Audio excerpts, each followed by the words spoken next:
A ver, ¿dónde está? Aquí. Bien, jóvenes. Vamos a ver un problema de real de cuello de botella. ¿Ya? Los cuellos de botella generalmente se dan en todas las plantas incluso. ¿Ya? Eh, por ejemplo, este trabajo que les decía hace 15 minutos que acabo de corregir a la forma que estaba planteado, no sabía cómo direccionarlo. Y ya por rato se perdió y lo estaba llevando como si fuese un estudio de factibilidad. En un estudio de factibilidad, pues se analiza lo que es estudio de mercado, lo que viene a ser la implementación de una planta o un sistema de producción o de servicio. Entonces yo le dije a ella que le ponga este nombre, si no le iban a hacer sonar. Para empezar, el título.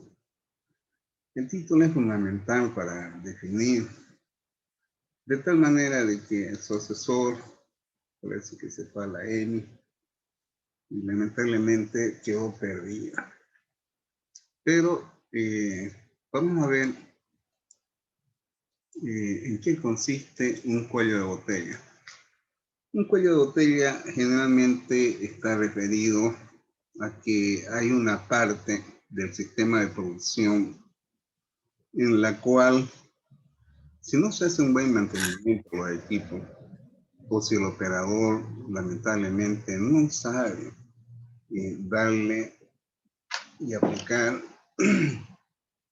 una eficiencia y una eficacia que ya lo hemos visto, de la cual les mostré un proyecto que se defendió también hace 2 semanas atrás, o 3 ya creo. Entonces, se constituye en etapas de un sistema de producción que afectan todas las etapas siguientes donde se da ese cuello de botella. Es lo mismo que también en un sistema de servicio. Si la documentación o los trámites van pasando de uno a otro y lamentablemente llega a un lugar donde la persona que atiende esa parte no está capacitada, es lógico que va a demorar a lo siguiente. Entonces, los cuellos de botella se constituyen en etapas de un sistema de producción o de servicio que ocasionan retrasos en la etapa siguiente. Bien, aquí esto que les estoy mostrando y que después lo vamos a analizar de la forma en que de qué se trata, ¿ya? En primer lugar, esta señorita describe qué tipo de estudio va a hacer, qué sistema de producción está viendo y lógicamente de que acá, bueno, aquí esto por ejemplo, recién me estoy dando cuenta, el objetivo de este capítulo es servir de introducción a este proyecto. Entonces, a veces esos términos ya no. Aquí debería ser redactado en la forma siguiente. En este es describir directamente, ¿ya? El, el sistema que tiene esa planta de producción. Bueno, define dónde está situada esta empresa. Y aquí dice, aquí por ejemplo dice incrementar la capacidad de producción de agua de proceso para la planta embotellada de jugos y néctares. Muy bien. Podría haber sido el título que está arriba. Efectuar un estudio técnico económico para incrementar, ahí podría ser la definición. Generalmente, un objetivo general está relacionado a un título. Y aquí los objetivos específicos son fundamentales. ¿En qué aspectos son fundamentales? en el aspecto de que definen qué es lo que van a desarrollar para lograr este objetivo general. Lo mismo que a ustedes les vaya sirviendo como guía este trabajo, ¿ya? Cuando se describe, lo primero que va a hacer es desarrollar el marco teórico y conceptual, ¿ya? Va a buscar todo aquello relacionado de libros, fuentes de primaria y secundaria, referente a lo que va a investigar y desarrollar. Posteriormente, hay que realizar el diagnóstico del problema. El diagnóstico del problema generalmente se describe en qué condiciones está este sistema de producción, denotar las capacidades que tiene, y después viene la propuesta, cómo dar solución a este problema.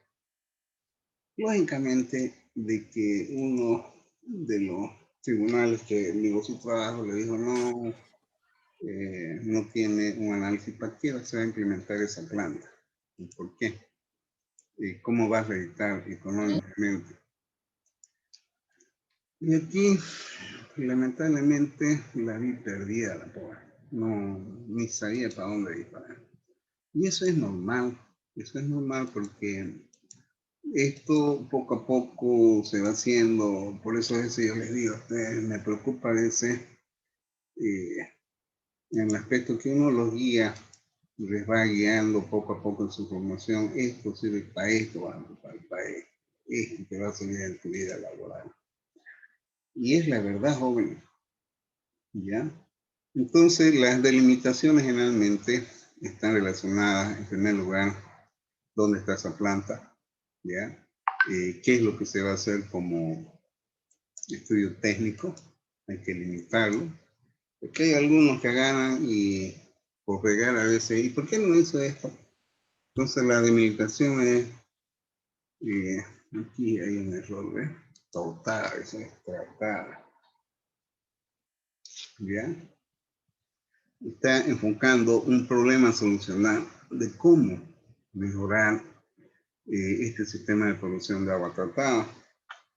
Bien, temporal es dependiendo cuando ella empezó a hacer su modelo de grado, de dónde va a obtener la información, tanto primaria, la primaria es la información que se obtiene de donde se están recolectando los datos. La secundaria generalmente viene, puede ser de que esté entre internet, por ahí obtienen de algún otro trabajo que parecido al que ustedes están haciendo.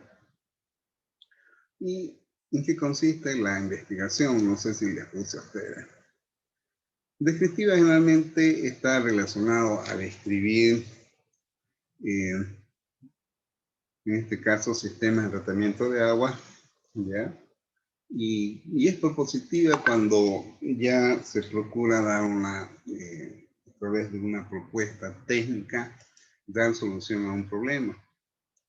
Entonces, esto lamentablemente nadie enseña casi. Bueno, pero a veces uno se ve obligado a aprender solo, porque ustedes van a guiarse en un trabajo. El marco teórico, por ejemplo, ¿ya? Está relacionado, ¿qué es intercambio iónico? Dentro de las operaciones unitarias que ustedes van a ver más adelante, hay lo que se conoce como absorción, pero lamentablemente de esto casi nada se ve. Cuando yo daba, de acuerdo al otro sistema, a veces yo enseñaba esto, ¿no? Y bueno, generalmente, ¿qué es un intercambio iónico? Generalmente las plantas de tratamiento de agua para la generación de agua para vapor de caldero, o agua de caldero, por decir, generalmente tienen que estar exentas de agua. De ahí entonces de que nace el término de agua blanda. Y ustedes dirán medio raro, ¿no? Si el agua no tiene dureza, no es dura. pero ese término está relacionado a la forma en que un agua que contiene mucho bicarbonato de calcio y magnesio tienen una propiedad de no formar, cuando ustedes lavan ropa no forma espuma. Ustedes lavan ropa con agua de lluvia al tiro, aparte que rápido despercude. Esas son las características que hace de que un agua sea clasificada como agua dura. Un tiempo entonces, a través de la industria petroquímica, se desarrollaron este tipo de resinas, en las cuales te permite precisamente eliminar el ion calcio y magnesio que está en el agua y se obtiene un agua blanda. Bueno, entonces esta señorita describe cómo se da ese proceso de intercambio, qué tipo de resinas hay,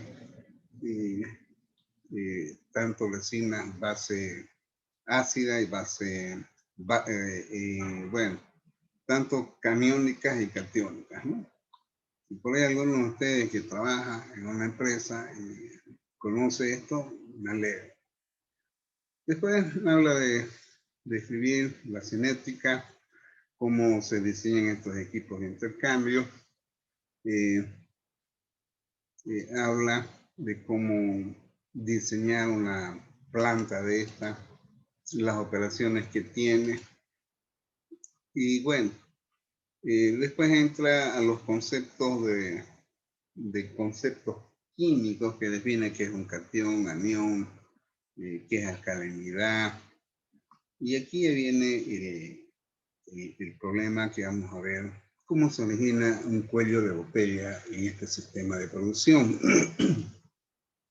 Posiblemente algunos de ustedes van a tener la suerte de ver lo que viene a ser un sistema de tratamiento de agua para elaboración de jugos por ósmosis inversa.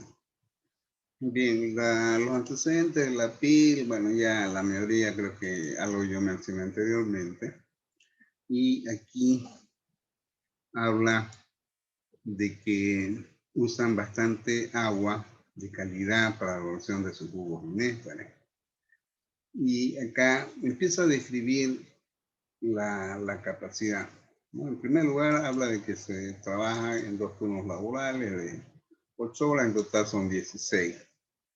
Y lógicamente que esas 16 horas en función a la capacidad que tienen estos equipos definen un volumen de agua que resulta en el procesamiento de 16 horas.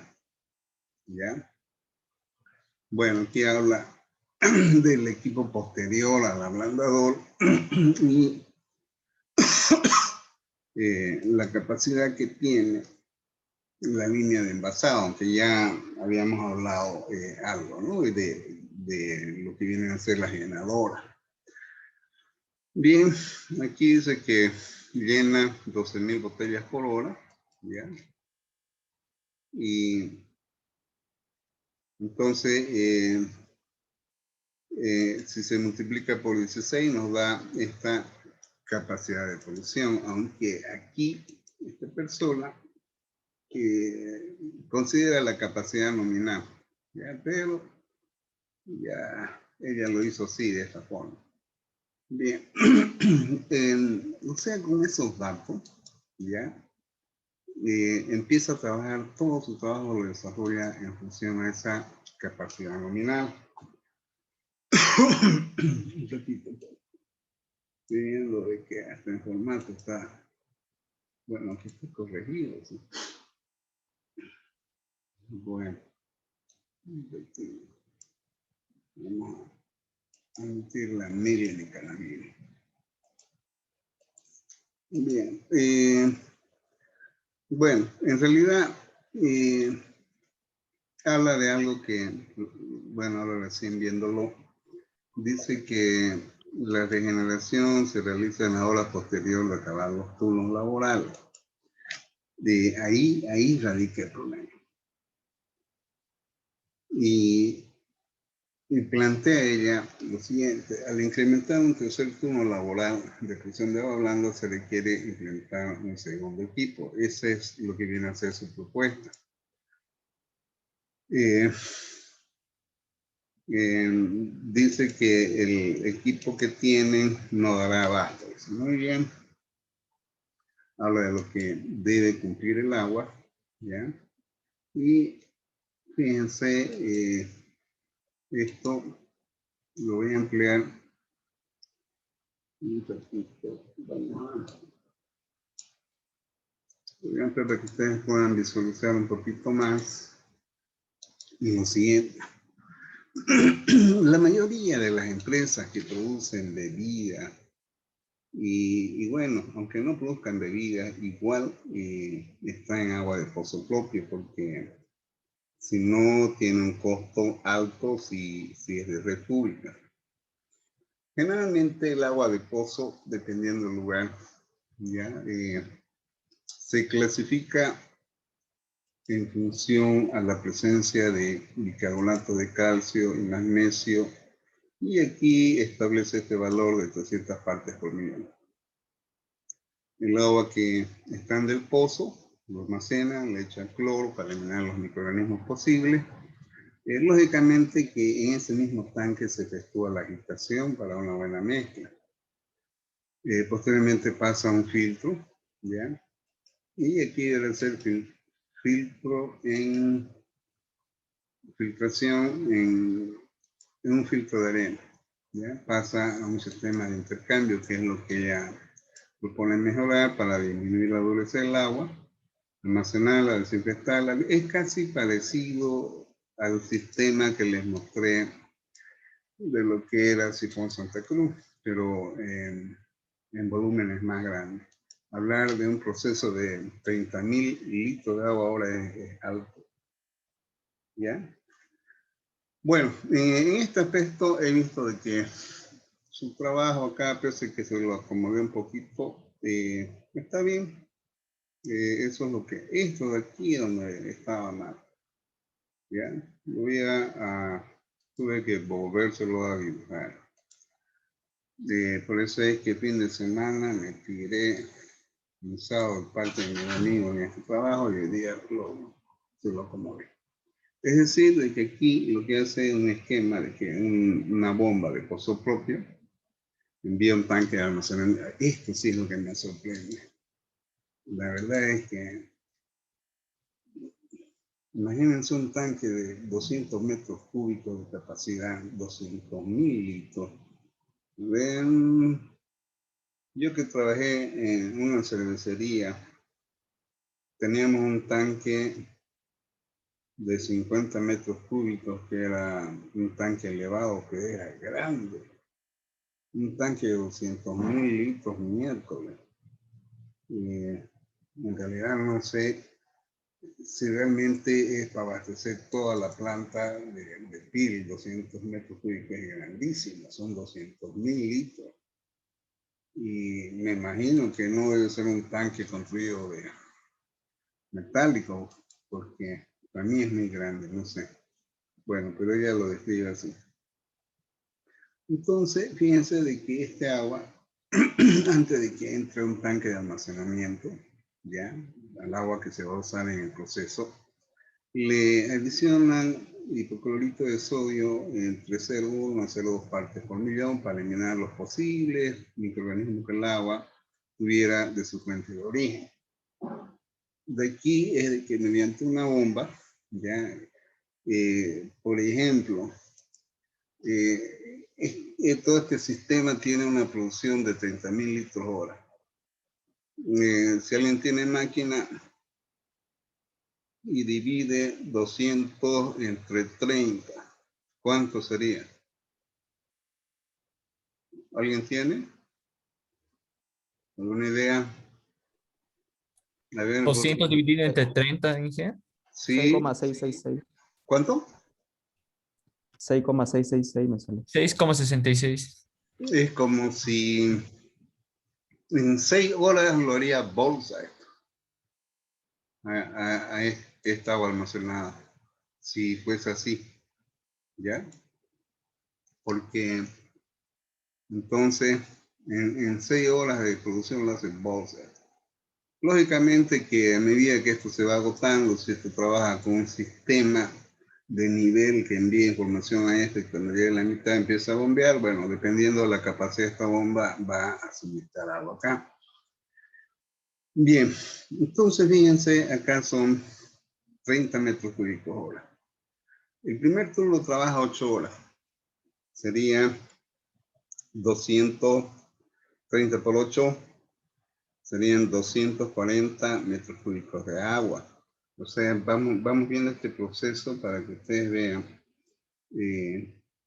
cómo se puede originar un cuello de botella en uno de estos equipos. Para empezar, 30, esto tendría que ser un filtro de arena aproximadamente de 1,5 metros de ancho, casi de 2, bueno, considerando las patas más, casi hasta de 2 metros de altura, por este caudal. O sea, esto les digo así porque tuve la oportunidad de manejar una planta de 20 metros cúbicos hora, ¿ya? Y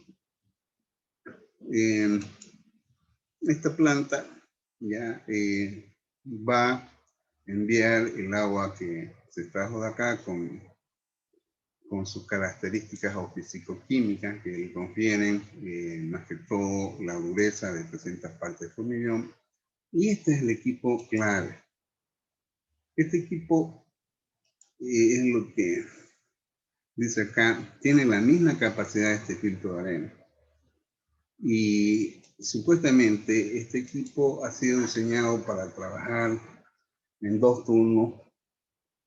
Sería 3 por 8, 24 por 2. Sería 480,000 litros de agua que podría procesar este equipo, trabajando las 16 horas. ¿Está claro? 3 por 8, 24. Por 2, 48. Bueno, más los ceros eso y multiplicado por 1000 son 480,000 litros de agua ahora. Bien, aquí lógicamente que envían el agua mediante una bomba a otro tanque. Fíjense, este tanque es grande, al igual que esto. Y hay que eliminar, aunque aquí les digo que por experiencia, bueno, cada quien tiene su criterio, ¿no? Yo tengo entendido de que las resinas pierden su vida útil cuando el agua tiene cloro.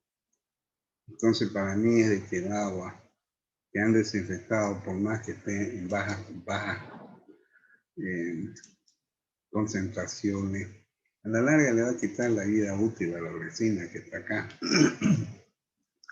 Bueno, y este equipo supuestamente a las 16 horas se agotó, ya no puede intercambiar más ion sodio con los iones calcio y magnesio que tiene el agua, y hay que rellenarlo con sal, ¿ya? Y aquí, ojalá que esta pelada no le toque a uno que sabe de esto, porque miércoles me va a revolcar. Esto de acá, se adiciona la sal para que el ion sodio regenere los centros activos de la resina, que ustedes han visto en esa fotografía, que tienen ion sodio, y se dé ese proceso de restauración del ion sodio en la estructura que tiene la resina por el ion calcio, y después se bota esa agua. Pero aquí por ejemplo, para que se dé ese proceso de regeneración, a veces se requiere, según los fabricantes dicen, 5 horas mínimo, pero es piquiminique en la vida real. A veces esto requiere más tiempo. ¿Ya? Bien, después, como ustedes verán acá, Nuevamente vuelven a adicionar cloro. ¿Para qué echan cloro acá? Si aquí le va a quitar vida útil a esto. Y nuevamente adicionan gas cloro para seguir eliminando coliformes y otras bacterias que siempre el agua de pozo puede tener. Y acá quitan ese gas cloro por el proceso de absorción, que es una operación unitaria, y pasa a un pulidor que generalmente son de 2 a 5 micras. Y aquí es que entra a este sistema de ósmosis inversa, que realmente es un desmineralizador total, elimina tanto cationes y aniones. Entonces fíjense de que aquí, supuestamente en el balance, entra 30 y aquí se va a obtener una cantidad menor de agua que va a ser empleada en el proceso. Y por otra parte, ya se envía agua que es desmineralizada, nuevamente tratada en luz ultravioleta y se envía al llenador. Eso es lo que esta señorita le pone. Ahora, vamos a ver cómo se suscita un cuello de botella en este proceso o cómo pueda suscitarse. ¿Ya? Vamos a lo siguiente. Bien, aquí tenemos una cantidad de agua almacenada que tranquilamente podemos usarla y consumirla en 6 horas, ¿ya? Trabajando con una bomba que impulsa 30.000 litros hora. Muy bien. Y acá, si este equipo ha sido diseñado para operar 16 horas, me imagino que así lo han de haber diseñado, les comento de que en el tiempo, poco a poco, si no se hace un buen retrolavado, todo eso, el equipo no va a funcionar. Se puede saturar antes de llegar a las 16 horas. Y cuando se satura y no filtra, ya, ¿cómo se percibe? Se percibe de que la cantidad de agua que sale acá arrastra y ya el agua no es tan cristalina. Entonces, si se hace un análisis sólido total, es seguro que este equipo se saturó. Aquí debería enseñarse también otro filtro de arena. Bueno, en este aspecto, ¿qué pasaría? Si este se satura antes de las 16 horas, entonces se hace un bypass y entra en operación el otro. Pero así como está, para mí se puede formar el primer cuello de botella acá. Bien. Imaginamos que el problema no es tanto ahí. Aquí se ha diseñado este equipo para operar 16 horas. Y las resinas en el tiempo, como son bolitas, se van friccionando, van perdiendo su eficiencia. Y a mí yo he visto ya casos en que se diseñó el equipo para operar 16 horas y a la larga, a las 10 o 12 horas ya ese equipo se saturó. ¿Qué es lo que hay que hacer? Hay que parar y entrar a un proceso de retrolavado, regeneración y enjuague. Y recién viene el ciclo de operación. Hasta eso, ustedes se tiraron por lo menos unas 12 horas o más posiblemente. Entonces, fíjense de que si este equipo fue diseñado para operar 16 horas y el equipo se saturó a las 13 horas, entonces enviar agua que no está en condiciones adecuadas acá, yo voy a hacer bolsa a este sistema de ósmosis inversa. le va a quitar su vida útil. Estos filtros membrana que tienen son carísimos. Entonces hay cosas así que técnicamente el estudiante no lo ve. Y esta chica lamentablemente eso pude percibir. No sabía, hasta que llegó le dije, ¿para qué va a proponer otro equipo? ¿Cómo va a justificar ese equipo? Y cuando me puse a ver, efectivamente es necesario tanto como este, incluso hasta este de acá también, porque los purificadores de carbón llega un momento en que no solo es más cloro, esa es la finalidad de los purificadores de carbón, ¿ya? Eliminar por el proceso de absorción tanto componentes organolépticos indeseables que pueda tener el agua, como así que también que den color. Y aquí esto se hace bolsa.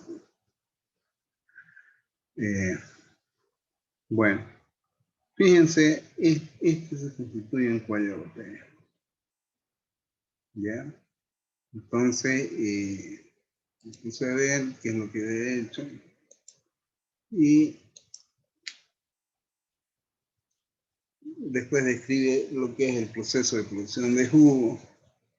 Aunque este dibujito no me gusta como está, pero bueno, ya es problema de ella. Ingeniero, pero la planta trabaja las 24 horas. Yo no les digo, no la conozco esa planta, les digo de que yo empecé a corregir este trabajo y empecé a ver cosas que les digo que no sé realmente, porque el que la asesoró a ella era un docente que dio seminario de grado y él trabajaba en la PIL y les enseñó a ellos sobre intercambio iónico y les dio trabajos así, pero lo que les digo a ustedes es lo que ella no vio. Bueno, ustedes van a una empresa y lamentablemente no les van a dar información. Entonces, ¿qué es lo que hice yo? Tenía ahí un diseño de una planta real y hice recálculo para hacer figurar en este trabajo de que este es ese intercambiador que está arriba que les he mostrado acá. Les quito de acá y viene a ser este. Y hice un recálculo para hacer un camufle, se puede decir, de las dimensiones que puede tener. Les decía casi 2 metros de altura. Este es el diámetro, 1,5 metros. Y no sé cuántos litros de resina, 1.600 litros de resina. Sí, eso. Y bueno, yo siempre conocí esta resina. Y aquí es algo que pocos saben. No creo de que... bueno, esto por ejemplo es algo real. Tuve que inventarme esto. La línea azul es de que la resina va ablandando el agua, va ablandando, hasta que llega un momento en que esto empieza a saturarse, ¿no? Hasta que llega a la misma cantidad de dureza que tiene el agua y ahí se agotó. Entonces aquí yo, por ejemplo, lo que hice fue hacer un análisis entre lo que viene a ser un comportamiento ideal y lo que podría ser un comportamiento real. Es decir, de que antes de que llegue aquí a agotarse, ya se agotó más antes. Ya se saturó. Y eso puede ser 1 hora, 2 horas. Entonces, fíjense de que ahí van a perder 1 o 2 horas. Si se quiere crear un tercer turno, posiblemente ese tercer turno le tire las 8 horas sin producir agua porque hay un solo equipo, pero si hubieran 2 es muy diferente. Entonces ahí se constituyen los cuellos de botella. Espero que esté claro con esto. Entonces sería una etapa acá en que perjudicaría a las demás etapas siguientes.